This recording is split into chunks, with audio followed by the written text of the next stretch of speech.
이해가 들리셨어요? 마지막까지 딱 끝내면 이해가 다 되실 거고, 마지막 끝내고 제가 더 이해를 돕기 위해서 끝까지 더 첨부해서 말씀을 같이 나누고 합니다. 여러분 시작하겠습니다. 아버지 하나님 감사합니다. 오늘 저희들이 신년 컨퍼런스를 통해서 갈라디아서를 배울 수 있는 기회 가운데서 제 4장, 5장, 6장을 남겨놓고 있습니다. 주님께서 저희들에게 성령님을 통해서 말씀의 계시를 조명하여 주시기를 원합니다. 우리 안에서 말씀의 영이 역사하시고 그 말씀을 바로 알 수 있는 지혜를 더하여 주시옵소서. 천하는 나라 듣는 자가 주님의 성령 안에서 하나가 되게 하여 주시옵소서. 악한 영이 끝까지 못하도록 성령의 불감을 기둥으로 지키시고 주의 말씀으로 우리를 인도하여 주시옵소서. 이시에 떠올라요.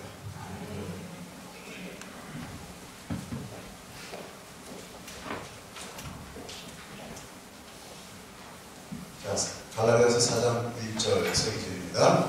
내가 또 말하노니 유업을 이을 자가 모든 것의 주인이나 어렸을 동안에는 조음과 다름이 없어서 그 아버지가 정한 때까지 후견인과 청지기 아래에 있나니. 우리가 성경을 배우면서요, 그 시대의 배경, 사회적인 배경이나 역사를 모르면 이해하기가 참 어렵습니다. 사도 바울이 살던 시대의 시대적인 배경을 안에서 사도 바울이 편지를 쓴 거거든요. 그러니까 그 당시에 계신 그 당시의 분들은 그 당시의 문화를 알고 있고 그 당시 사회적 배경 가운데 있기 때문에 이해가 되죠. 제가 아까 누구한테 남친이라고 물어봤더니 목사님 남친이란 말도 아세요? 그래요.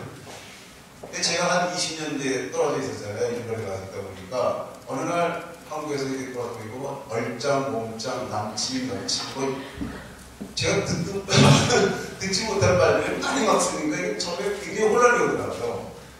또 저 자신도 말을 갖다 표현하는데 사실 일본말하고 한국어가 좀 비슷하거든요. 문법이 똑같잖아요. 그런데다가 한자 같아요. 예를 들어서 여러분들 도로, 이름만도 도로예요. 무료. 그렇게 발음이 똑같은 것들이 있거든요.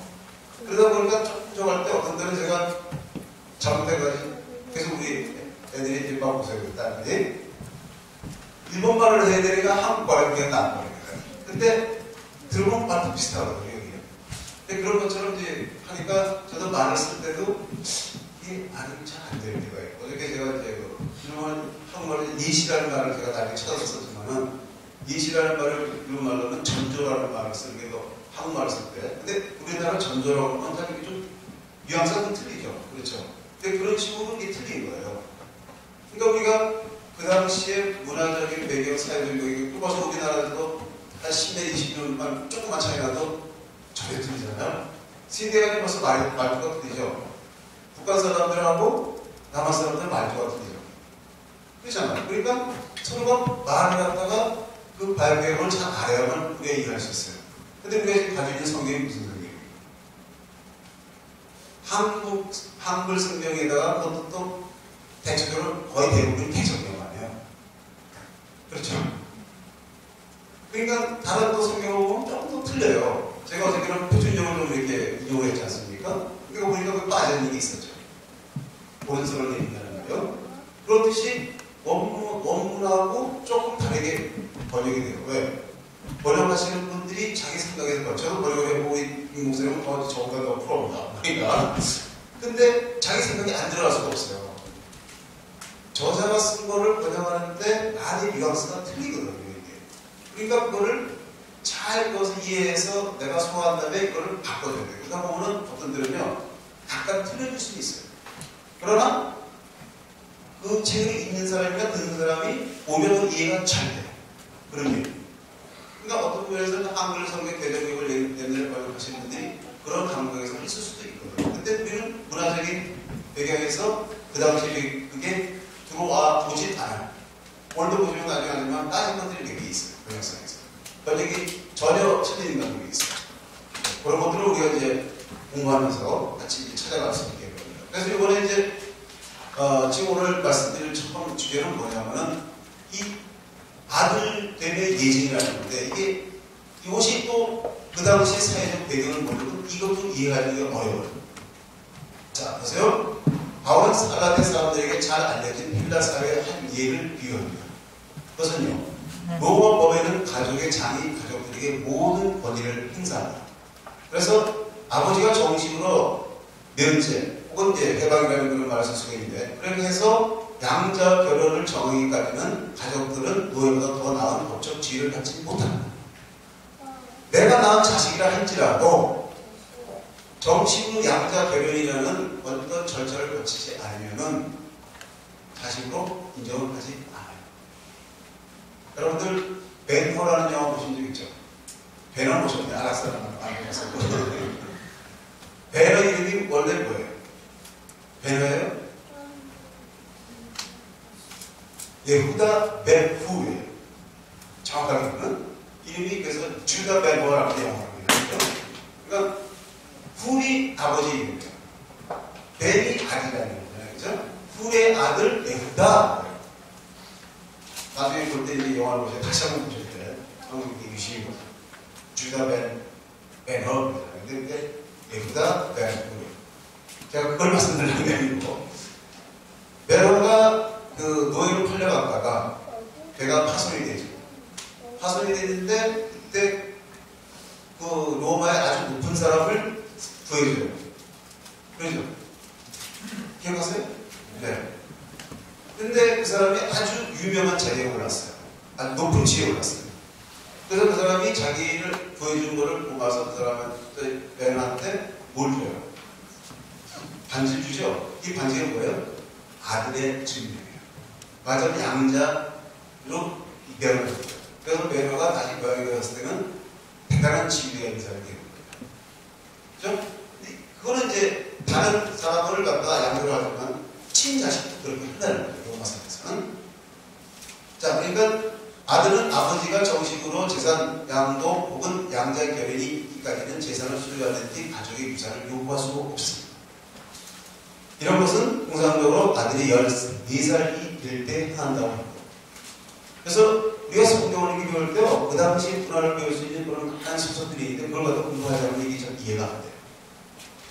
그동안 그가 언젠가 유혹을 이을 자이지만 양자 결혼을 거치기까지는 그는 가족의 종과 같은 신분보다 더 나은 신분을 갖지 못합니다. 요거를 이제 설명하면서 바울이 이걸 말을 이어갑니다. 이제 자, 보세요. 우리가 어제는 초등교사가 뭐 했었죠? 초등교사가 뭐였어요? 보디가드. 그럼 오늘은 후견인 내지는 청직이라는 말이다. 그 차이가 있습니다. 그러나 똑같은 의미가 있습니다. 왜냐하면 3장에서 초등교사라고 합니다. 빨간고것이라고 하는, 그리고 4장에서 후견인 청직이가 나오는데, 그것은 보디가드는 아들을 안전하게 교사로 안전하게 데려가죠. 그렇죠? 제가 얘기해보세요. 이렇게 봤는데도 또 못하나 안전하게 했잖아요. 수십 번을 가는 게 나아요. 아침에 갔는데도 또 나왔어요. 후견인과 청지기는 아들이 정식으로 상속자가 인정될 때까지 보호를 받습니다. 그것이 후견인과 청지기의 차이. 그러면 똑같아요. 뭐가 똑같아요? 토라는 보디가드지만 어떤 데는 토라가 어떤 데는 후견인 혹은 청지기의 역할을 한다는 거죠. 그러니까 여러 각도에서 지금 토라에 대한 설명을 해주고 있는 거예요. 여러분 지금 요즘 세대를 보니까요, 카메라를 안 드는 사람이 없어요. 그렇죠? 그러니까 카메라, 저도 이제 그 아이폰을 가지고 있습니다만, 제 마이크 손을 한번 하는 아닙니까? 카메라가 있잖아요. 근데 저는 이 카메라를 별로 잘 안 찍어요. 저는 사진을 찍는 걸 좋아하기 때문에 제가 원하는 사진을 못 찍어요. 이거는 찍으면. 여러분들, 뭐라 그래요? 뭐라 그래요? 이거 잘못 안 해요. DSLR인가? 그죠? SLR, 그죠? 싱글 렌즈, 그죠? 그거는 이제 렌즈를 바꿔 낄 수가 있잖아요. 보통 그런 것들은. 근데 그런 렌즈를 보면요, 렌즈가 여러분들은 하나만 찍을 수 있어요? 절대 못 찍어요. 내가 원하는 뭐 작품까지는 원하는 사진을 찍고 싶은데 한 렌즈가 찍을 수 없어요. 저 멀리 있는 걸 찍을 때는 나무 렌즈를 가서 찍지만은 뭐 넓은 광 저기 넓은 저기 경치를 찍을 때는 또 광명을 찍어요. 최소한 렌즈를 그래도 좀 사진을 찍겠다 그러면 5-6가지를 가질 거예요. 그리고 또 사진 좋아하는 사람들은 카메라마다 렌즈의 특성이 있어요. 특성이 있어요. 그래서 그 카메라마다 색깔이 틀리고 또 렌즈에 따라 색깔이 틀리고 여러 가지가 있어요. 그러니까 여러분들이 성경을 공부하면서 그런 여러 카메라들을 가지고 계시고, 카메라 사랑가 아닌가? 맞아요. 그런 툴들을 많이 가지고 있어요. 그러니까 그런 여러 카메라를 가지고 있고, 여러 카메라의 렌즈를 가지고 있어야 좋은 사진을 찍을 수 있듯이, 여러분들이 성경을 볼 때 여러 가지의 참고 소절을 가지고 있고, 그러한 것들을 통해서 공부하면서 또 이런 퍼포먼스를 통해서, 저희들은 이제 그런, 우리 김목사님과 저 같은 사람은 전문적으로 그걸 해야 되는 사람들이니까 가르쳐야 되는 사람은 그런 공부를 해야 되겠죠? 그렇죠? 그래서 그런 툴을 많이 가지고 있는 거예요. 그러니까 여러분들 그냥 아이폰만 봐주셔도 돼요. 근데 우리 목사님은 카메라 좋은 거 많이 사시고 그래야 돼요. 말하는 이런 그런 거예요. 그런 툴을 많이 하는 거예요. 근데 여러분도 가능하면 가지고 계시면 좋죠. 자기 혼자 공부할 때도 있으니까. 네. 그리고 또 여러 가지 서로 또 공부하는 걸 나누는 것도 좋은 거니까. 자, 어디 가든은 믿음의 완성을 훈련시킵니다. 그러나 후계미 천지기는 예수의 오심으로 유업을 받게 하는 거죠. 그 다음에 어디가 초등교사라고 그러는 타이다보로스는 훈련된 학생, 아들이 더 이상 교사에게 갈 필요가 없어요. 이민이 되기 때문에. 그러나 아들은 정식으로 유업을 이룰 자에게 이걸 갖죠. 후계미와 천지기가 하는 역할이 같을 때까지요. 훈련된 학생, 아들은 10분에 맞는 특권과 의무를 지닙니다. 그래서 우리가 토라가 예수 안들을 인도해 주더라도 어떻게 됩니까? 계속해서 그 안에서 토라 안에 약속된 축복, 특권을 누리고 또 토라에서 우리가 순종의 삶을 살아야 되는 의무가 있는 거죠. 그리고 후계민 천국의 아들 더 이상 종이 아니면 유업에 있는 자의 특권과 의무는 똑같습니다. 결과적으로. 여기서까지 좀 이해가 되셨습니까? 이와 같이 우리도 어렸을 때 이 세상의 초등학문 안에 있어 종로로 타였더니 이스라엘 멸 합법적인 상속은 오직 예수를 믿음으로 받을 수 있는 아브라함과의 약속입니다. 이스라엘 나라가 있다고 했더라도 그것은 정식으로 하나님의 하늘나라의 유업을 받을 수 있는 것이 아니라는 겁니다. 네. 미성년은 아주 어렸을 때는 예수를 믿을 때까지 이를 가리키는 건데, 종로로 됐다는 것은 뭡니까? 우리가 생각하는 이미지 종로로 되는 건 아직 정식으로 양자 결연이 아니어서 종과 같다는 거예요. 여기까지 이해가 되시죠? 초등학문이라고 하는데, 이 초등학문이라는 것은 스토이케어라는 것은 단순히 자연적인 견지에서 보는 이 세상. 그러니까 초등학문 그러니까 어떻게 생각했었어요?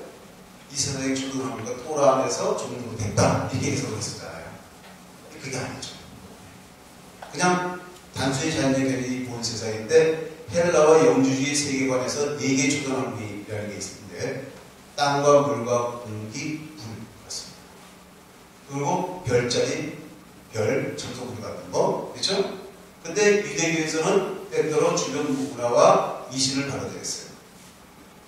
유대교 안에서 그런 것들이 이제 보면 많이 나타나요, 사실.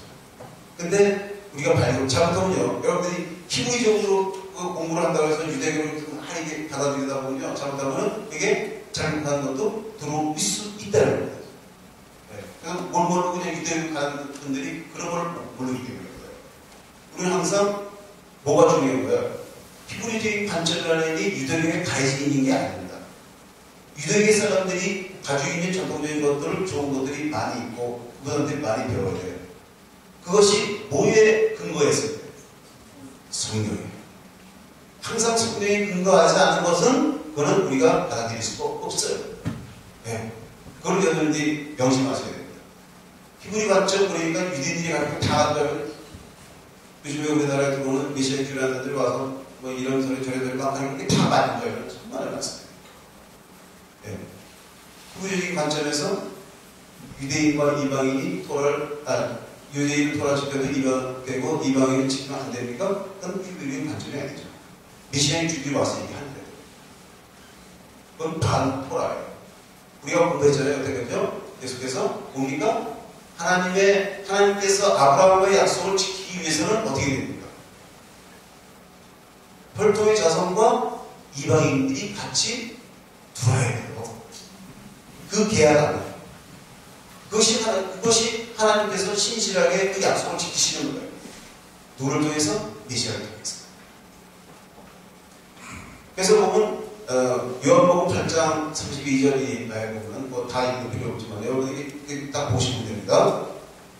여기 보시면은 그 예수님하고 이 유대인들이 논쟁하는 부분인데 보세요. 우리 아버지는 아브라함을 하니까 아버지는 한 분이시고 하나님이시더라 그랬잖아요. 근데 너희 아비 마귀에서 나니라. 왜 그랬어요? 하나님 말씀대로 살지 않기 때문에 그랬거든요. 그런 문화에 접해 있었다는 거예요. 유대교 안에서 많은 부분에서. 때가 차면 하나님이 그 아들을 보내사 여자에게서 나게 하시고 율법 아래 나게 하신 것은 율법 아래 있는 자를 성량하시고 우리로 아들의 명분을 얻게 하려 하십니다. 여기 때가 참아야 되는 것은 아까도 설명드렸지만 정령기가 되는 거예요. 이제 합법적으로 아버지가 유사한 상속을 하겠다고 해서 아들을 갖다가 자기 아들이 여기까지 가지는 법적으로는 정식 아들이 안 돼 있어요. 그냥 종이랑 똑같아요. 신분적으로 봤을 때. 그거를 상속을 받을 수 있도록 선언하는 거예요. 그게 때가 참여라는 거죠. 그래서 토라가 율법 아래 나신 것이라는 것은 그분의 백성이 받아야 할 토라의 저주를 받기 위해서 태어나신 것은 토라의 저주 아래 있는 자를 숙량하시기 위해요. 어저께도 그 말씀이 있었잖아요. 우리가 토라 안에 있다는 것은 뭐예요? 토라에서 우리를 숙량한다는 것은 다시 우리를 그 저주를 받지 않게 하신다는 거예요. 네. 아들의 명분은 아브라함에게 약속된 법적 상속입니다. 하나님 법에 정식으로 아들로서 명분을 받게 하는 거죠. 근데요, 제가 요것 때문에 오늘 마지막 시간을 다루게 될 분들이 있는 거예요. 여기 잘 들어보세요. 이 아들의 명분이라는 거, 이 영어 성경만 보세요. 뭐 같은 의미입니까? 우리나라 성경하고. 우리 영어 교사. 어디가 빠져있어요? 우리나라 성경에서. 뭐가 빠져있어요? 입양이라는 게 빠져있죠. 그러니까 입양이라는 말을 갖다가 쓰기가 좀 적으니까 몰랐어요. 명분으로 바꿨어요. 근데 이거는 우리가 볼 때, 우리 한국 사람들이 볼 때, 그냥 아들이 됐다는 걸로밖에 번역되지 않죠. 그냥 입양한다는 말은 의미가 전혀 틀리지 않아요? 맞습니까?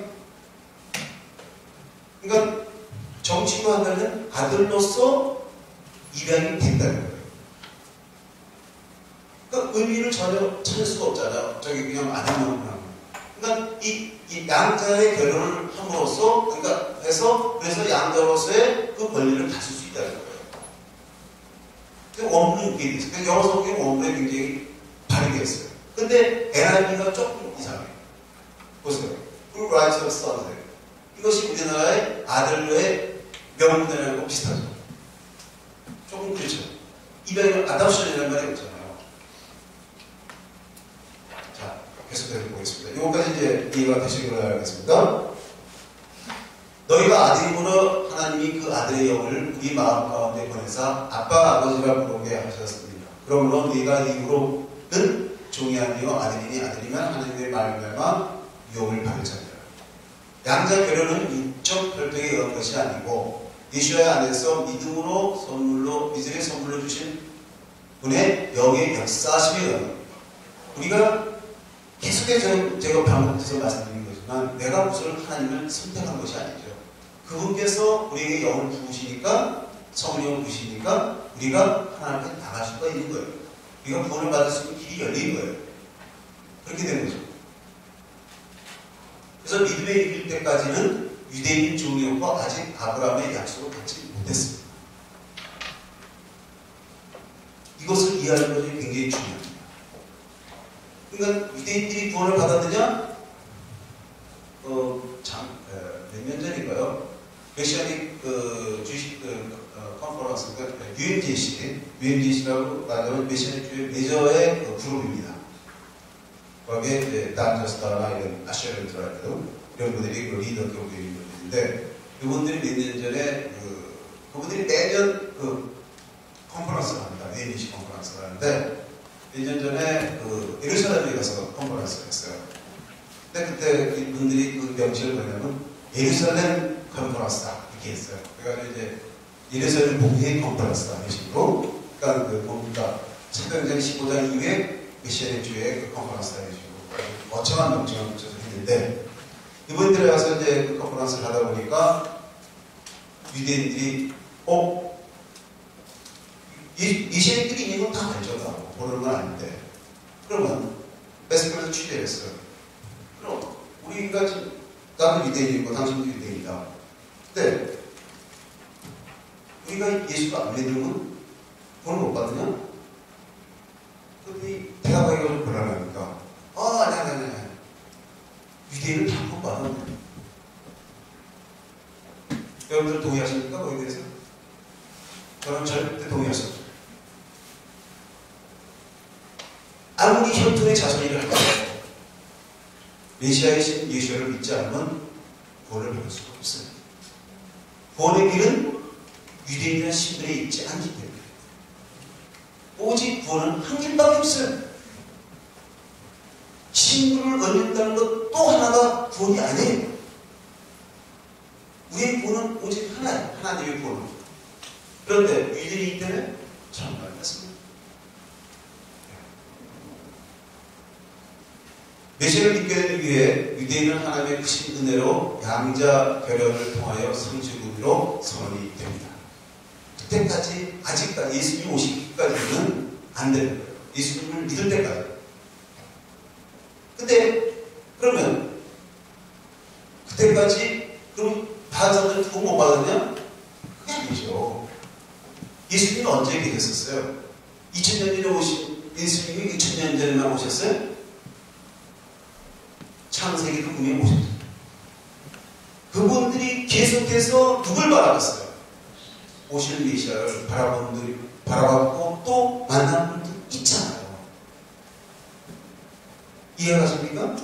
네. 그런 면에서 이게 대지신학이 아니라요. 그래서 계속해서 오실 메시아를 바라본 거예요. 때로는 하나님의 기적적인 역사로 또 그분들에게 예수님께서 그 모습을 보여주고 계셨어요. 네. 그러나 너희가 그때에는 하나님을 알지 못하여 본질상 하나님이 아닌 자들의 종로로 하였더니 원래 이방인은 뭡니까? 사실은 약속의 자손이 아니기 때문에 전혀 하나님을 알 수가 없었어요. 그래서 바울은 이방인들도 똑같이 양자 결연의 실체를 적용합니다. 하나님을 알지 못하다는 것은 성경에 이스라엘에게 주신 하나님의 특별한 계시를 갖지 못했습니다.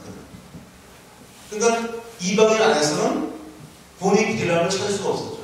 이스라엘 안에서는 그나마 이스라엘 안에 남은 자들, 이것은 이제 모인 렘넌트 신앙이라고 그러는데 남은 자의 신앙이라는 게 있는데 하나님께서 계속해서 이스라엘 안에는 남은 자들이 있었어요.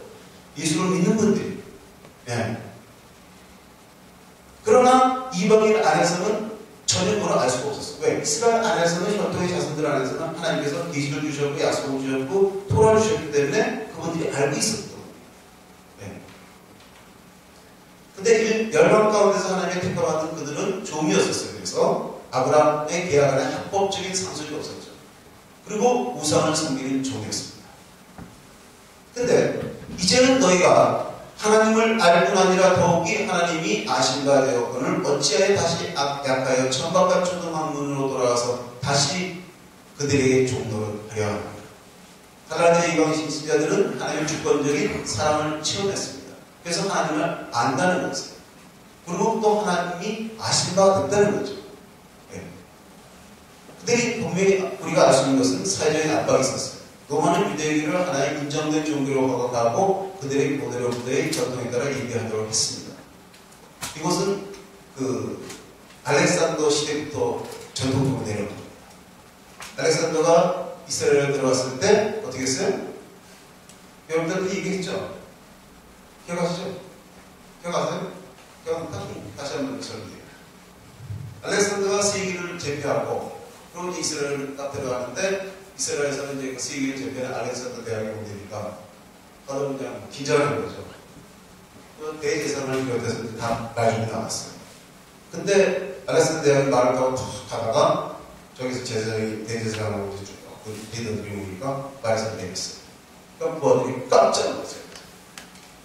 아니 알렉산더가 왜 그 왕이 말에서 내린다는 것은 지위가 낮아지고요. 말을 위해서 이렇게 경배를 하는 거거든요. 그래서 나중에 알고 봤더니 저 제사장이 대제사장이 자기가 전쟁에 꿈에 계속 나타나는 사람이에요. 네? 이게 하나의 정신입니다. 근데 그래서 얘기로는 그래서 알렉산더 대왕이 유대계를 그냥 그들의 유대계 종교를 인정을 해요. 그래서 그들이 계속해서 하나님을 예배할 수 있어요. 그것도 하나 어떻게 보면 하나님의 기적적인 사건이겠죠. 네. 그렇지만 이것이 계속 진행이 됐어요. 그런데 이방인 경우에는 아무런 특권도 없고 황제의 제사를 드리도록 요구가 됐어요. 왜? 황제는 뭡니까? 신이에요. 로마 황제 자체가 신이다. 그러니까 황제의 제사를 드리는 것은 이방인에서 당연해요. 어떤 면에서 이방인들이 황제의 제사를 버리고 이스라엘 하나님을 믿는다는 것은 뭐가 될까요? 그쪽에서는 배교행위가 되는 거예요. 네. 하나도 어떡하지나 로마의 그 황제를 경배하는 것은 그것도 하나의 종교적인 거죠. 그래서 사실은 그 일요일을 뭐라고 해요? 주일이죠. 로즈데이죠. 그렇죠? 그게 뭡니까? 황제의 날이에요. 그래서 황제를 심벌하는 영어는 썬데이예요. 그러니까 옛날에 어떻게 했습니까? 이스라엘이 망하고, 그렇죠? 완전히 폐허가 돼버리고, 다 쫓겨나가고, 이제 예수 믿는 사람들이 몇 명인데, 로마를 중심으로 해서 있는데, 소위 말하는 유대적인, 히브리적인 모든 우리들이 다 끊어져 버리고, 그렇죠? 그 줄기가 끊어지고, 뿌리는 있지만 이 줄기가 끊어지는 거죠. 그렇죠? 그래가지고, 그분들이 신앙생활을 하면서 어떻게 바뀌어지겠어요? 안식에서 일요일 날, 특히 그것을 정식으로 공부할 때 니케아 공회의죠. 그렇죠? 그러니까 지금까지 자기네들의 그 모든 절개가 맞춰버린 거예요. 네. 그래서 그게 소위 말해서 우리나라로는 주일주의인 거예요. 이게 예수님을 주도하는 날이 아니에요.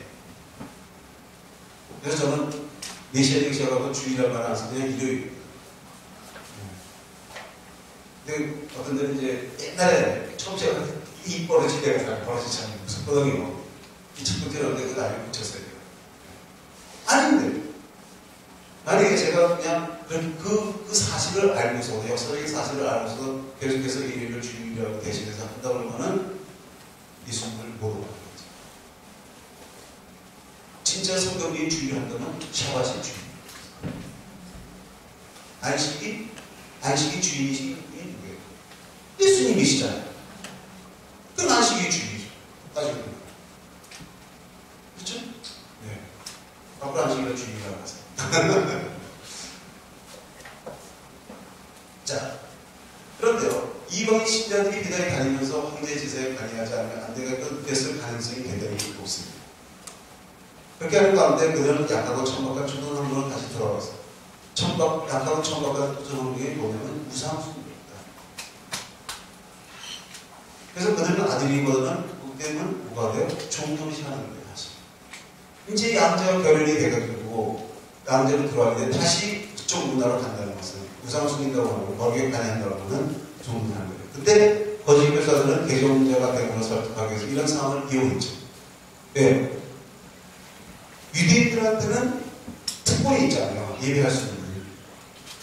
근데 이방인한테 그렇게 할 수가 없어요. 만약에 그것이 어떤 면에서는 알게 된다고 그러면 그 사람들은 특권을 받게 돼요. 그러니까 거짓 교사들이 그걸 이용하는 거예요. 그거 봐라. 네가 하려고 하면은 개종되고 싶으면은 나는 봐도 개종이 됐으니까 또 이제 괜찮아. 근데 아무것도 안 하면 표시가 없잖아. 그럴 수 있겠죠. 그렇게 해서 그걸로 유혹을 하는 거예요. 그래서 너희가 날과 달과 절과 일을 삼가지키니 내가 너희를 위하여 수고한 것이 그대로 하리라.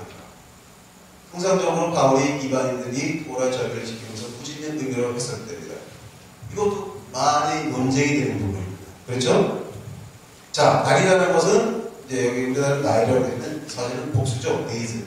그래서 이걸 샤바서, 매주의 샤바를 갖다가 의미한다고 그러고, 달, 문, 월사, 로시포데시, 그죠? 그 다음에 절기, 시즌스라는 것은 그냥 페스티벌, 절, 보헤미, 그걸로 이해했고, 해는 안식년과 희년, 이런 걸로 해서 모든 절교에 가는 것이라고 해서 사람들이 해석을 해왔어요. 오해가 되어 왔었습니다.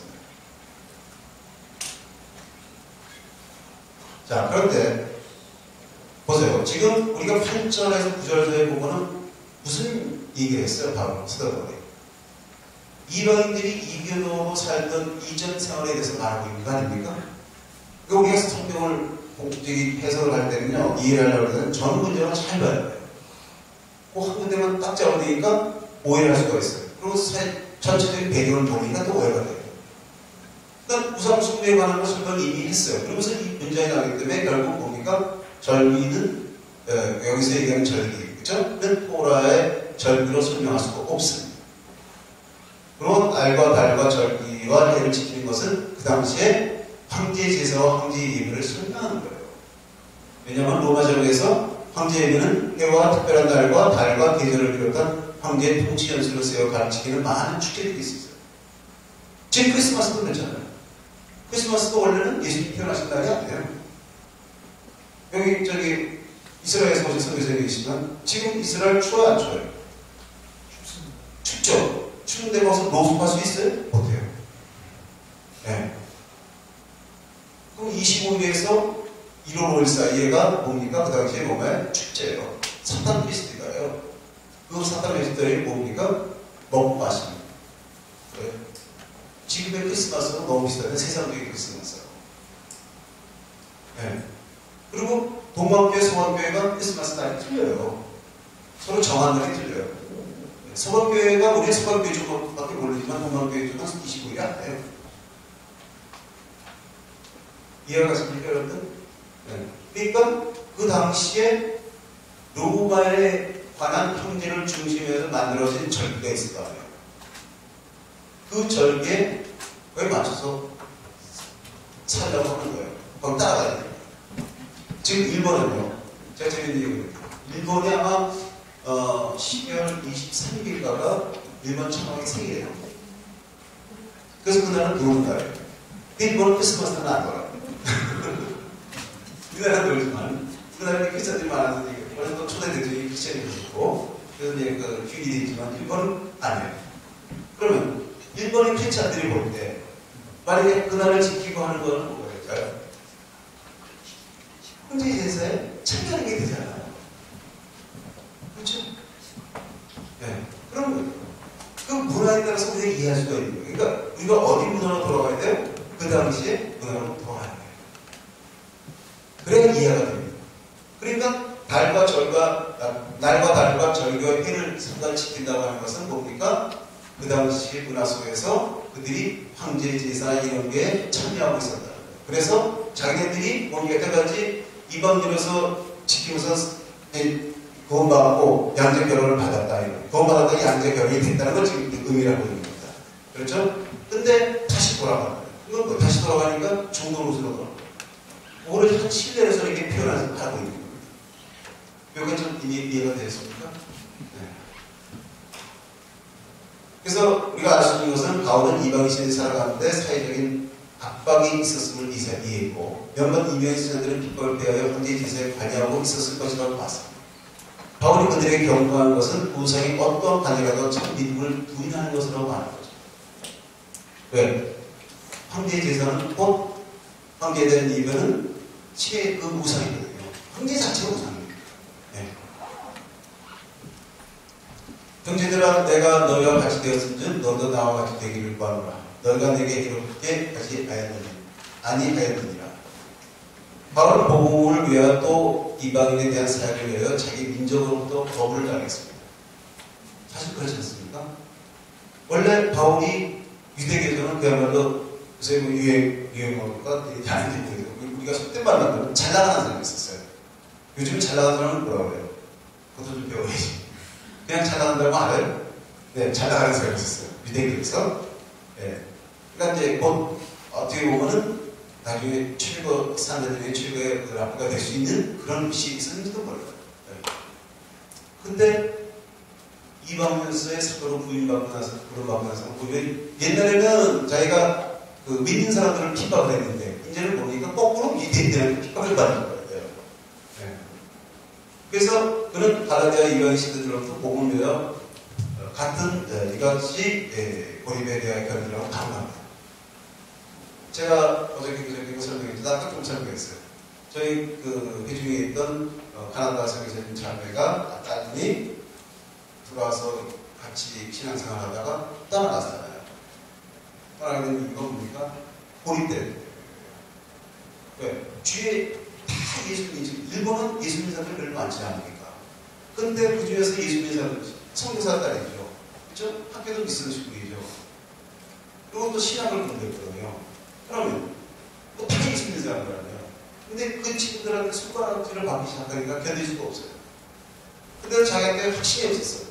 그때만 갈라디아서 이 정도, 여러분들이 지금 배우는 것을 제가 못 가르쳐 드렸거든요. 네. 그러니까 고립이 되니까 결국 어떻게 돼요? 떠나가요. 그런 분들이 많았어요. 그래서 여러분 사실은 굉장히 축구입니다. 네. 제가 최근 몇 년 사이에 한국의 그 교회의 흐름을 좀 보면서, 메시지 운동을 보면서 상당히 굉장히 축구가 사실은요, 이 운동이 10년 전에 들어왔어요. 제가 시작했었거든요. 근데 그때 몰입이 됐었어요. 꽉 막혀가지고. 그러니까 그렇게 가다 보니까 견디지 못하니까 다 손을 들어오고. 그 교회 목사님, 목사님 만나셨어요. 그렇죠? 유정 목사님. 할 수가 없으니까. 사람이 안 보이거든요. 여기는 그렇지 진짜 대만원이에요. 진짜 안 보여 사람이요.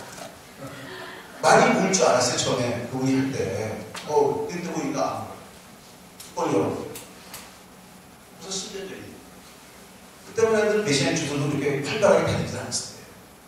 메시안 주들이 그때 다닌 분들이 아마 난저스터가 다녔는데 그 전에 항상 성교회잖아요. 거기서 이제 좀 다녔는데 그때만 해도 그때 지금처럼 활발하게 가르치는 것도 아니고 난저스터가 그러면서 김한신 목사님이신가요? 그분이 대통령 후보로 나와셨잖아요. 또. 그래서 그것 때문에 좀 유인기 시초 거의 차이가 좀 벌어졌어요. 아니, 팀구나. 차이가 벌어져가지고 한동안 안 왔었어요.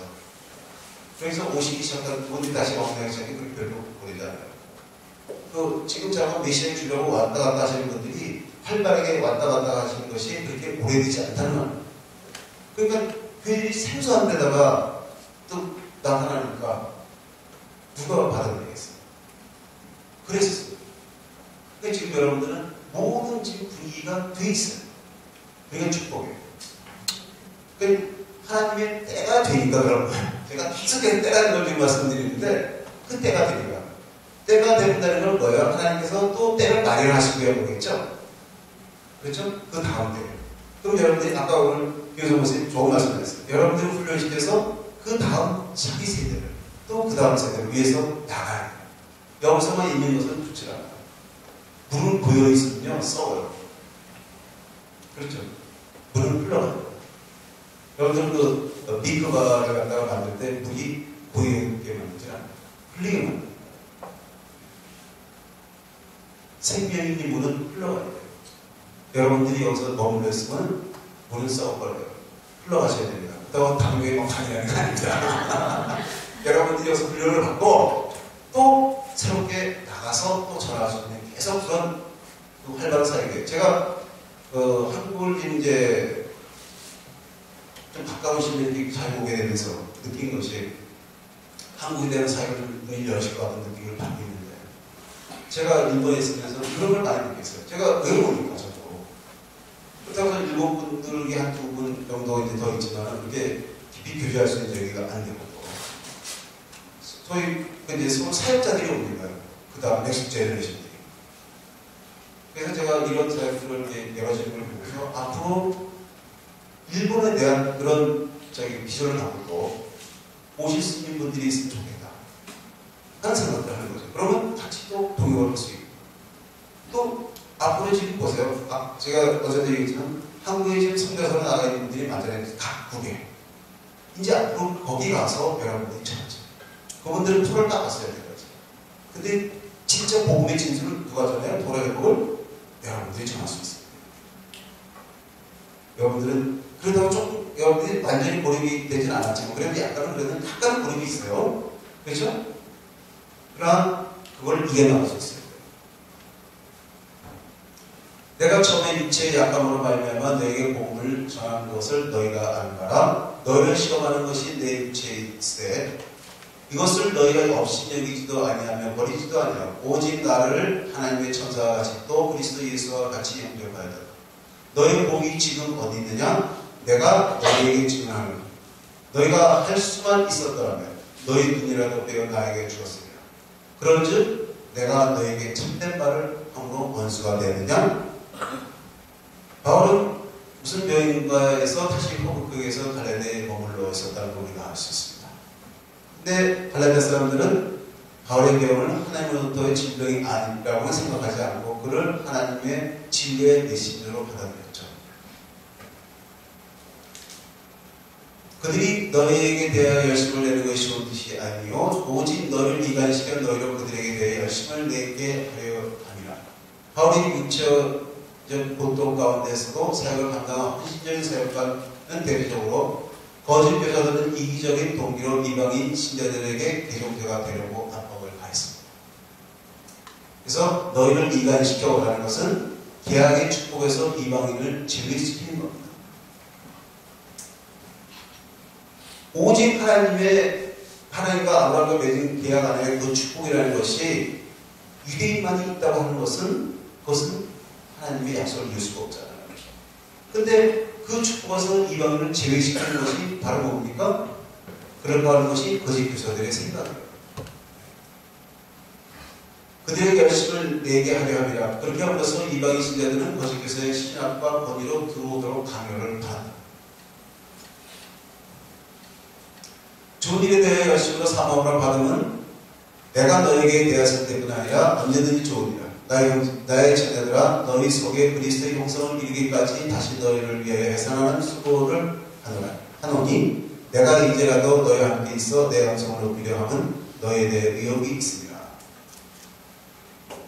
원래 기본적인 관점에서는 가르치는 자와 배우는 자는 부모의 사회처럼 배웁니다. 그래서 디모데 보고 아들이라고 표현하죠. 그래서 항상 유대교에서 보면 자기가 다니는 선생님 앞에를 뭐라고 합니까? 아버지라고 표현해요. 근데 우리가 또 더 나가서는 아버지 그럴 때는 누굽니까? 자기네들의 믿음의 손자들 아브라함과 이삭과 야곱도 아버지예요. 근데 또 더 나가면 누구야 아버지가? 진짜 아버지는 하나님의 아버지예요. 유대교에서도 똑같아요. 패턴. 자, 바울은 자기 생각대로 거짓 교사들처럼 이방인 신자들의 강요를 하지 않았습니다. 그는 그들에게 진리를 전하면서 그 진리를 받아들이고 따르며 또 행하도록 강조했죠. 성경에서 가르치는 모든 참 교사의 목표는 그를 가르치는 것이 그들의 생활 가운데서 메시아의 사람으로서 증거하는 겁니다. 그리스도의 형성을 이루고 어제 교수님이 말씀드린 우리가 예수님을 닮아가는 거예요. 말씀을 지키고 사는 것이 예수님을 닮아가는 것이지 내가 무엇을 지켰기 때문에 남보다 좀 뭐라고 생각하는 게 아니죠. 자칫 잘못하면 이 토라의 공동체 안에서 그런 것들이 생겨날 수 있는 가능성이 많아요. 저는 그것을 계속 체험하고 왔기 때문에 말씀드려요. 여러분이 지금 여기서는 아니라고 할 수 있지만 그런 가능성이 제가 있다고 보는 거예요. 왜? 저도 경험을 했기 때문에. 저 자신도 그랬기 때문에. 네.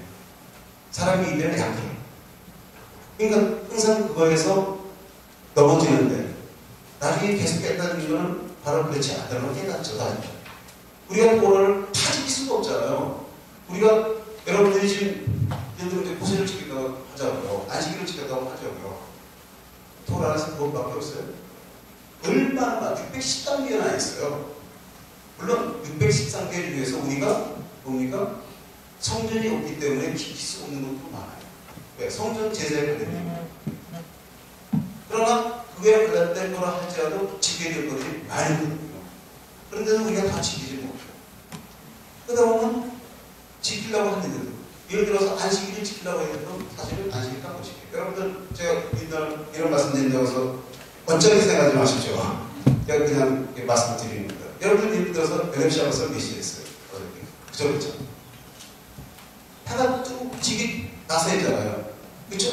근데 LMC하고서 해가 지기 전이에요. 그러니까 이 유대인들은요, 세계 각국에 있는 유대인들이 알아볼 수 있게끔 며칠날은 몇 시에 해가 진다. 요거를 꼭 알려주고 있어요. 그 여러분들 아시죠? 인터넷에 보면 다 나와요. 왜 그래요? 그것이 중요합니다. 안식일이 시작되는데 불을 켜야 돼요. 그 사람들. 제가 그래서 이걸 낭비적인 거에서 얘기하는 게 아닙니다. 안식일이 기준이라고 얘기한다면 사실은 그렇다는 얘기거든요. 그러나 우리가 지금 이스라엘에 사는 것도 아니고 한국이라는 나라에 살면서 우리가 금요일날 됐는데 특히 겨울에는 일본은요 4시 반에 해가 져요. 요즘 그 겨울에는 이 4시 반 되면 깜깜하거든요. 네. 그러면 직장 다니는 사람이 난 4시쯤에서 난 퇴근하겠습니다. 하루 정도 할 수 있어요. 조퇴할 수 있어요. 그죠? 매일 그럴 수도 없잖아요. 여러분들도 그렇잖아요. 여기 직장 다니시는 분도 있고 사업하시는 분도 여러 계층의 분들이 계시는데 할 수 없어요. 그러면 여러분들 다 못 지키죠. 사실. 그러나 여러분들이 안식일이 폐허해졌다고 생각하지 않으시잖아요. 그렇죠? 안식일이 거룩하다는 걸 아시잖아요. 그러나 기술적으로는 여러분들이 사실 안식일을 너무하고 있잖아요. 근데 뭘 느껴요? 내가 아무리 해도 지킬 수 없다. 그러나 그걸 지킬 수 없는 나를 용서하시는 하나님의 은혜가 크신 거죠. 그거에서 우리가 감사하고 나가는 것이죠. 지켰기 때문에. 절대 못 지키는데 유대인도 못 지켜요. 아직. 네. 유대인도 지키는 것 같아요? 절대 못 지켜요. 왜? 제가 LM 시작할 때 기도문을 써놓은 게 있잖아요. 그 이유가 될 거예요. 그 기도문에 대한. 왜? 우리가 참 안식을 누구하는 거죠?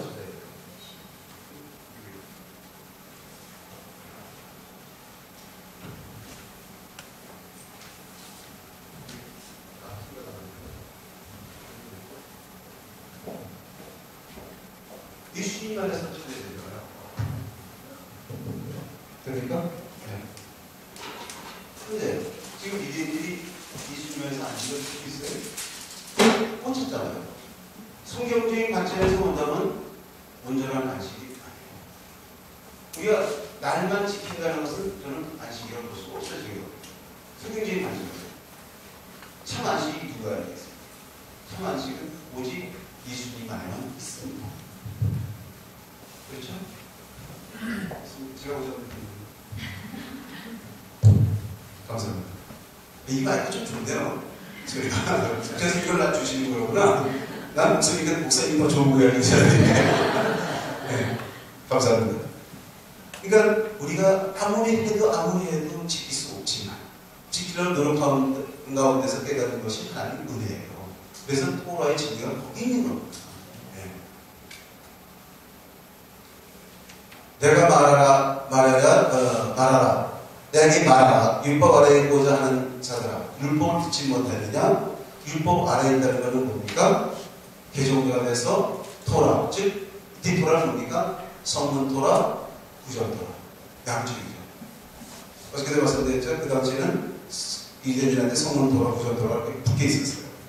분리가 안 나요. 사람. 그 때문에 그걸로 그냥 가는 거예요. 개종자가 되려면은 성문 토라는 다 지키기 있습니다. 아니에요. 구전 토라도 다 잘 지키기 있습니다. 선서해야 돼요. 그래서 그 토라를 따르므로 배악의 멘토로식이 주어진다고 생각하는 신도죠. 바울은 이방인 신자들에게 토라를 경시해서는 안 될 뿐만 아니라 토라의 가르침을 신중히 귀를 기울이도록 말합니다.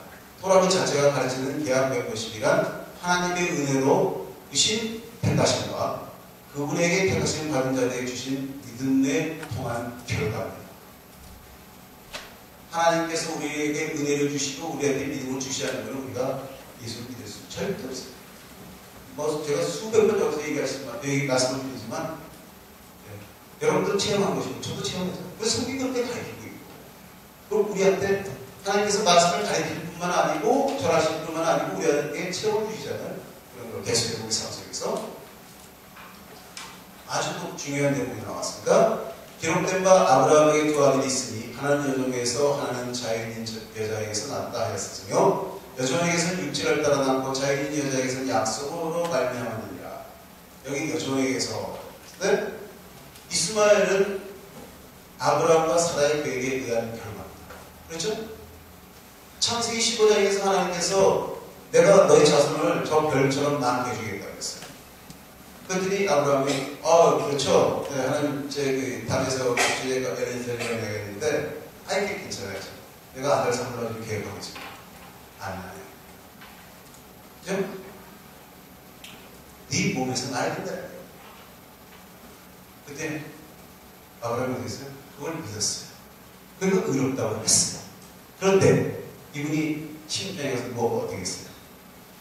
사라가 이제 안 되겠습니다. 내가 도저히 여자를 못 낳는 여자인데 당신이 어떻게 해? 아마 당신 몸에서 난다는 것은 하가를 통해서 나면 될 거예요. 왜? 그 당시 그 문화예요. 그 당시 그게 당연히 있을 수가 있어요. 네. 그래서 이스마엘은 육체를 따라 나는 겁니다. 육체를 따라 나는 것은 뭡니까? 항상 바울이 얘기할 때 육체와 영을 어떻게 구분해요? 영은 믿음을. 그렇죠? 성령을 따라 사는 것. 그건 믿음을 따라 산다고 생각하시면 돼요.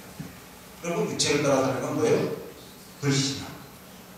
그건 전체적인 그 전원 문맥에서 맞아들어가서 해석하는 거예요. 네. 사실 그것이 바울만이 그렇게 하는 게 아니고 탄압 전체가 그렇게 가입해요. 네. 자, 이삭은 하나님의 은혜로 기적적인 약속의 결과잖아요. 하나님께서 아들을 주신다고 했지만은 인간의 힘으로서 할 수 있었던 것이 아니죠. 이미 아브라함은 나이도 사람은 몸에서 병도도 붙였지만은 몸 낮은 여자가 아니었어. 그러면 어떻게 합니까? 근데 이삭이 왔어요. 그거는 마치 동정녀 마리아에게서 예수님이 태어나는 기적적인 사고. 네. 그렇기 때문에 이삭은 약속의 아들입니다. 자, 이 소재 주목은 이건 제가 몇 번 설명을 드린 겁니다. 먼저 창세기 15장에서는 아브라함의 자손에게 주어진 약속이죠. 근데 그 다음에는 하갈에서 이스마엘이 나와요. 그 다음에 또 뭐예요? 17장에서 할례는 언제 주어졌습니까? 17장 이후에 주어졌어요. 17장에서. 그럼 뭡니까? 할례는 계약의 증표로 주어졌어요. 그러니까 할례 받기 이전에 약속을 받았지만 불신앙으로 있는데 나중에 주어진 거잖아요. 네. 이건 제가 설명을 안 했어요. 여러 번 설명을 드렸기 때문에 15장 17장에 관련된 것은 이것을 비우니 이 여자들은 두 언약이라 하나는 신의 사람으로부터 종을 낳은 자니 곧 하갈이라. 이 하갈은 아라비아에 있는 신의 사람으로서 지금 있는 비례 사람과 같은 곳이니 그가 그 자녀들과 더불어 종을 받고. 바울은 창세기 이야기를 시대를 만들어서 미드라시, 이 유대적인 주의를 미드라시라고 하는데요. 드라시라는 것이 이게 파헤친다는 얘기잖아요. 근데 이번에 이제 목사님 미드라시 라바를 때 보시면 알아요. 미드라시를 보면요, 이 처음에 제가 토라를 가르치기 위해서 여러 주성들을 하면서 미드라시를 사봤어요. 무슨 얘기를 하고 있는지 이해가 안 가. 아무리 읽어도요. 그러니까 우리가 생각할 때요. 보통 우리 주석 그러면은 창세기가 창세기 1장에서 쭉 있으면 1장에 계시 뭐라고 그런 쪽이 해석이 나가잖아요. 그것이 보통 주석이에요. 그렇죠? 지금도 그런 식으로 하는 거거든요. 그런데 미드라시의 유대인 미드라시는 이 장과 절도 맞지 않아요. 장과 절도 맞지도 않을 뿐더러 다만 이 말은 이런 뜻이다. 그래서 한참 이게 곰곰이 생각하여 일이 나와요. 왜 그랬을까요? 근데 지금은 안 그래요. 지금은 안 그러니까. 옛날에 그랬어요. 왜? 그분들의 사고를 내가 알지 못했거든요. 처음에. 그러니까 지금 유대적인 생각에서 그런 관련해서 지금 설명을 창세기한 예를 들어가지고 그러니까 우리가 여러분들이 토라를 공부하시면요 뭐가 보이기 시작하면요 하나의 그림이 이렇게 보입니다. 창세기 토라 전체가 그림으로 해서 거기서 어떤 그 실내가 나게 나타나요. 제가 어저께 출근길 하면서 문물에서 여자들을 만나는 얘기 있잖아요. 모세가 시보라를 만나고 또 야곱이 라헬을 만나고 그런 것이 마치 뭐로 보이느냐 유대인과 이방인이 생명이신 미시엘에서 하나님을 만나는 이렇게 보이잖아요. 하나의 그림으로 보이는 거거든요. 이런 전체적으로 그런 거죠. 그러니까 저 같은 사람들은 이렇게 보이는데 사도 바울은 더 잘 보이시겠죠. 그러니까 그 하나의 시대를 이렇게 예를 드는 거예요. 그게 이제 토라를 알고 저 하면은 이게 보이기 시작해요. 자 보세요. 신의 산이라는 것이 이게 보통 우리가 생각하는 신의 산 그러니까 토라 이렇게만 생각이 들었어요. 그렇죠? 근데 그게 아니에요. 또 신의 산 좋은 보이니까 그게 아니고 신의 산은 계약된 것이면 토라를 피상적으로 다른 거로 알 수 있는 민족적 신분이 공간되는 당시 유행했던 남기들의 신앙 이걸 갖다가 빗대서 신의 산이라고 하는 거예요. 그리고 지금 이 예루살렘은 계약된 것이고 민족적 신분의 공간되는 현실의 지배적인 견해 이것이죠. 지금 말하자면 토라라는 게 그 시대사에 주어지고 이래사회까지 왔지만은 그것을 뭡니까? 잘못 이해하고 있으면은 그것이 민족적인 그런 하나의 그러니까 토라는 꼭 유대인한테만 주어졌다고 생각하는 사람들이죠. 오직 이스라엘만이 구원을 받을 수 있다고 생각하는 거죠. 그렇습니까? 안 그렇습니까? 근데 사실 토라에 보면요. 시내산의 사건을 보면 우리가 시내산에 올라간 게 반드시 혈통의 자성만 올라갔다고 볼 수가 없어요. 출애굽할 때 많은 잡담들이 나오고 그렇죠? 그 다음에 여러분들 돌아보셔서 이드로라는 돌아보시는 있죠. 이드로라는 돌아보시는 어디까지 갑니까? 출애굽기 18장인데 18장에서 어디까지 끝나요? 18장은 끝나요? 19장에서 끝나요? 20장까지 가죠. 그렇게 가게 되겠죠. 근데요, 여러분들 출애굽기 20장이 어떤 내용입니까? 19장 20장은 굉장히 중요합니다. 천대산에 올라가서 토라를 주시고 시키면 주잖아요. 그런데 왜 이드로가 들어가야 돼? 처음부터. 그렇게 생각 안 하세요? 이드로가 들어가면 마치 뭐같이 느껴져요? 이드로도 거기에 포함이 되는 것처럼 느껴져요. 그림적으로. 근데요, 여러분들은 지금 1년 돌아보시나요? 저는 3년 돌아보시랍니다. 3년 돌아보시나 1년 돌아보시나 똑같아요. 똑같이 이드로부터 시작합니다. 제가 그걸 보고 참 거기서 탁 이게 뭔가 오는 게 있었어요. 아, 옛날에 현인들이 토라 포션을 이렇게 나눌 때 그죠? 요것이 포함이 되어야 되겠다고 생각을 했구나 하는 얘기예요. 사실은 1년 토라 포션보다는 3년 토라 포션이 예수님 시대에 있었기 때문에 더 사실은 가치가 있어요. 제가 항상 그렇게 말씀드리는 거 아닙니다. 여러분들 무시하면 짠짠하게 오해하지 마세요. 왜냐면 제가 그 말씀이 이겁니다. 왜냐면 모든 것이 먼저 있었던 것이 권위가 있잖아요. 그렇잖아요? 그렇기 때문에 그때 당시 3년 토라를 포션을 잘리면서도 사실은 짧기니까 이도로 끝날 수도 있었어요. 이도로 자체가. 근데 그것이 20장까지 넘어간다는 거죠. 근데 1년 포션을 넘어가는 건 제가 이해를 하겠어요. 1년 동안 해야 되니까. 근데 1년이나 3년이나 포션이 똑같아요. 그 부분이 있어서. 그래서 제가 그것도 이해가 가요. 아, 옛날에 그랬는데. 그러니까 제가 지금 말씀드리고 싶은 거예요. 반드시 유대인들 전부가 이런 배경자들 그런 생각은 아니다는 걸 여러분 이해하시죠? 이해가 가십니까? 그러니까 지배적인, 그 당시 지배적인 랍비들의 교육. 참 계약 내고심을 인정하기보다는 그런 신조는 사실상 그들을 종으로 만듭니다. 그래서 유혹이 없게 돼요. 종으로 들어가면 유혹이 없잖아요. 그래서 지금 아들이라는 양자를 입양한다는 그 시절에 들어가면서 지금 설명을 해주는 거예요. 바울 선생님께서. 바울은 창세기 20절 만든 예수 주인데 이게 잘안 돼요. 이게 뭐죠? 그래요? 아닌데. 시발 나갔습니다. 유대인심을 신앙은 마치 아버지가 아브라함이지만 위험이 없는 이스마엘처럼 되어버립니다. 이스마엘은 누굽니까? 아브라함의 아들이요. 사실은 이스마엘이 장자예요. 장자야 아니에요. 우리 볼 때 장자잖아요. 근데 하나님께서는 장자가 아니래요. 왜?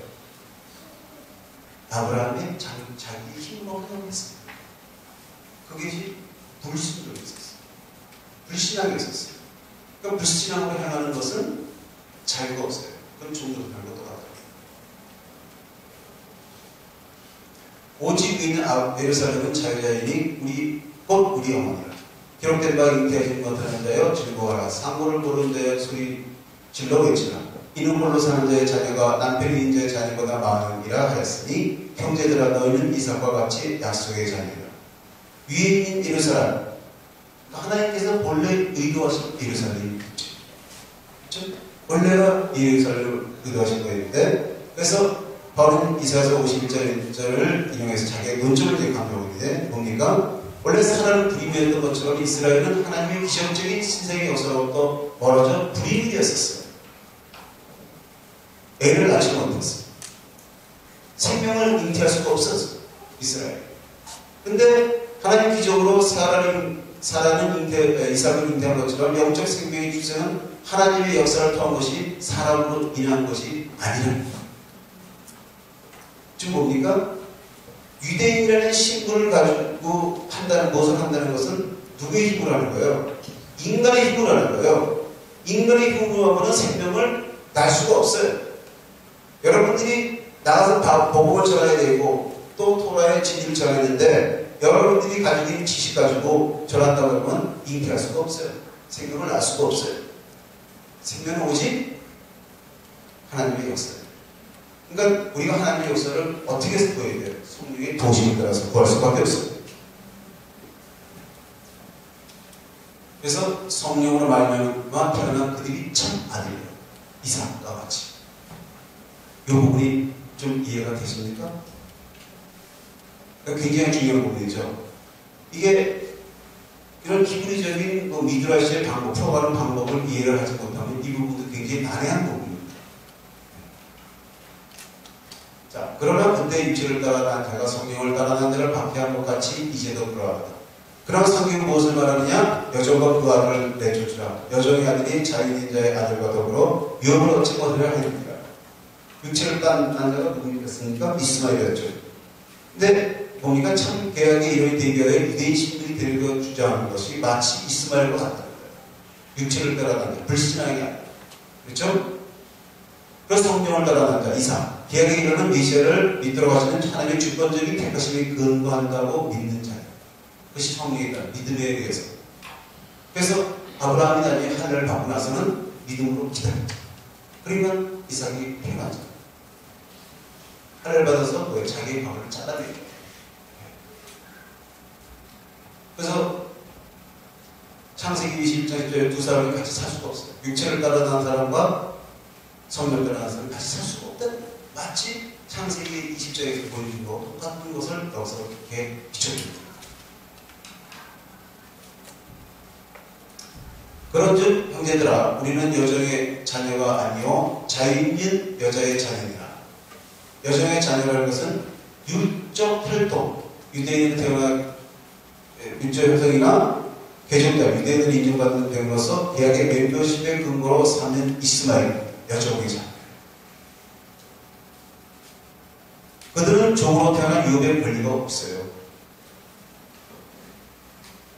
자유인 자, 성령의 역사를 통해 중상하신 이삭, 메시아의 인자입니다. 그들은 자유 가운데 태어났으며 아브라함에 주어진 합법적 약속의 상속입니다. 우리는 이방인의 한지라도 예수를 믿음으로 성령을 따라 여러분들이 성령의 체험이 없이 성령의 인도하심이 없으면 예수를 믿을 수가 없죠. 저나 여러분. 성령의 역사하심이 있었다는 건 하나님이 우리를 확증하시는 거예요. 성령이 우리의 보증이 되시는 거거든요. 그래서 그분을 따라서 우리가 그분의 인도심을 따라서 예수를 믿음으로 구원 안으로 들어왔어요. 계약이 이론이 됐어요. 여러분들 이번에 좀 생소한 말들이 많았을 거예요. 그렇죠? 계약의 이런 그런 말들이. 근데 사실 이게 굉장히 중요한 내용입니다. 우리나라의 성경대로 한다면 언약이라는 말을 써야 되거든요. 카바나트를 갖다가. 근데 언약의 이론은 좀 이상해요. 근데 사실은 카바나트 멤버십이거든요. 영어로 한다면. 근데 이것이 계약의 이론이라고 저는 표기하는 것이 저는 좀 다르게 표기되는 게 아닌가 생각을 했기 때문에 그래서 저는 언약이라는 말을 잘 안 써요. 왜? 언약은 그러면은 뭡니까? 그냥 말로만 약속한 거예요. 언약이라는 거. 물론 하나님께서는 언약을 하셨어요. 말로 약속하셨어요. 그러나 하나님께서 그냥 말씀하시는 건 다 약속입니다. 그러나 특별히 히브리어에서는 약속이라는 갖다 계약이라는 말을 쓰는 때, 카바나트라는 말을 쓸 때는 베리를 들거든요. 베리를 뭐냐면 짜는다는 거예요. 문자적으로 자른다는 얘기예요. 자른다는 왜 자른다는 말이 있습니다. 원래 계약을 맺을 때는 어떻게 됐어? 동물을 죽이잖아요. 죽여서 각을 떠서 양옆에 놓고 지나가요. 마치 그것과 같아요. 그렇기 때문에 언약이라는 말을 표현보다는 죄송합니다. 이거를 만약에 우리나라 교단의 아주 높으신 분들께서 성서동에 보시면 좀 접하시고 보이겠지만 좀 그래요. 가능하면은 그 언어를 알 수 있는, 원래 내용을 알 수 있는 언어가 사용이 됐었으면 좋았겠다는 생각을 저는 해보거든요. 그래서 저는 계약이라는 말을 쓰고, 언약이라는 말을 쓰는 데는 우리나라밖에 없습니다. 제가 보기에는. 우리나라가 특별한 표현인데 이게 아마 하나의 시각적인 용어로서 그냥 정착이 되어 있는 것 같아요. 근데 이 정착이 되었다 할지라도 조금 표현이 그렇게 이해하기 어렵다고 그러면은 그런 것도 괜찮잖아요. 그래서 계약의 이론이라고 하는 것은 우리가 아브라함과 하나님과의 맺은 계약 안에서 너로 인하여, 그러니까 아니고 너 안에서 모든 사람들이 축복을 받으라고 하신 그 약속 안에, 계약 안에 우리가 들어가 있는 거예요.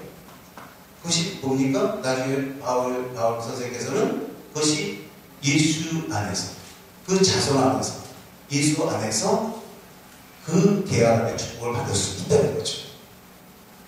이해가 되십니까? 네. 그래서 그들은 자기가 태어났으며 아니라 선포되었고 아브라함이 주어진 합법적인 약속의 상속입니다. 자, 4장을 요약하겠습니다. 4장이 일찍 끝났네. 좀 생각보다. 질문하시면 돼요. 이럴 때 이제 시간 좀 내고 질문하면 되십니다. 원래 몇 시에 끝나야 됩니까? 40분. 됐어요? 바울은 참 복음과 거짓 교사들의 견해를 대조하는데 그는 로마 가정법 이직을 사용하는데 그 가운데서 아버지에 의하여 양자 결혼을 선언하는 것이 아들이 법적 상속의 지위를 얻는 유일한 방법이라. 비슷한 방법으로 하나님은 아브라함에게 약속된 상속인을 주권적으로 선택하시죠. 누굽니까? 이삭이다. 그렇죠? 또 이삭에서 야곱. 하나님 주권적인 방법이에요.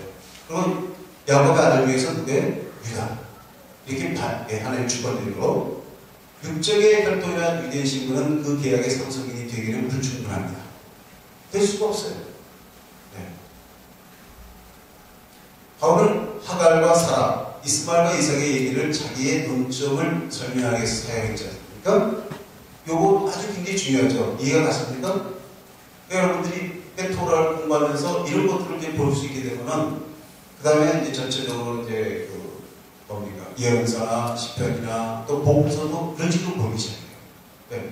모든 성경의 근원이 어디 있어요? 토라입니다. 토라에서 보여주는 그 그림을 볼 줄 알아요.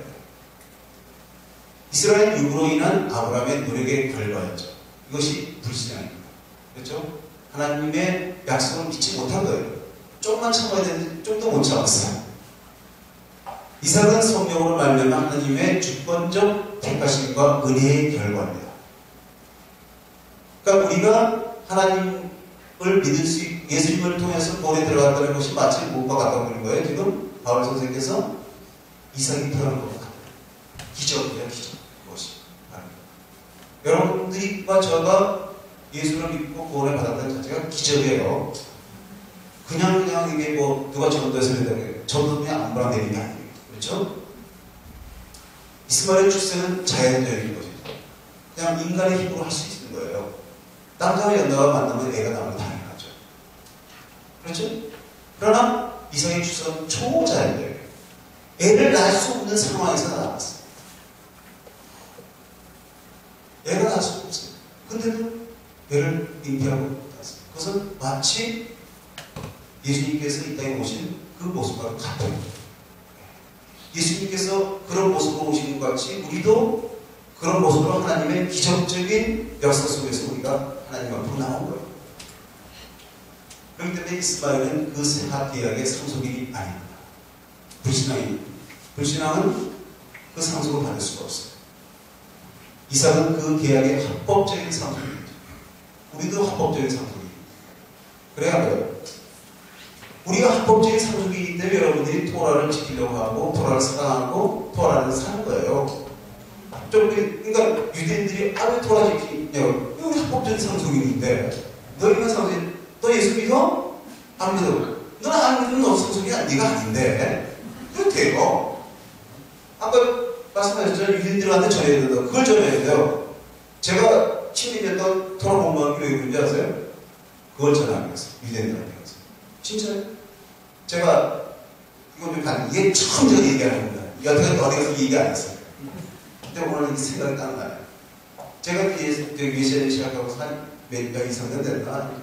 그래서 미국을 갔어요. 거기 이제 미국에 그 버지니아에 일본 분인데 메시아는 저희보다 훨씬 오래전부터 메시아 통일에서 쭉 계셨어요. 티크 미스터리에 그 소속된 분인데 그분한테 갔는데 그분도 카리스마 사회라고 저도 그때 당시에 카리스마 사회를 했었어요.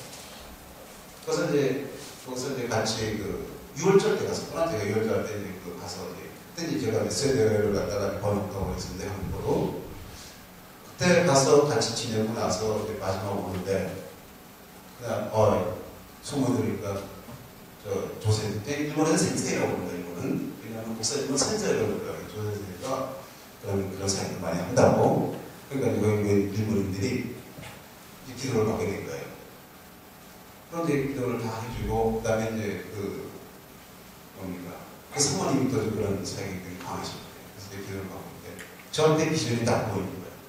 뭔가가. 근데 제가 어디 가면 이스라엘에 가 있어요. 그게 저는 여태까지 10몇 년 동안 잊어버리지 않고 있어요. 왜? 언젠가 하나님께서 나를 그런 보내시겠구나.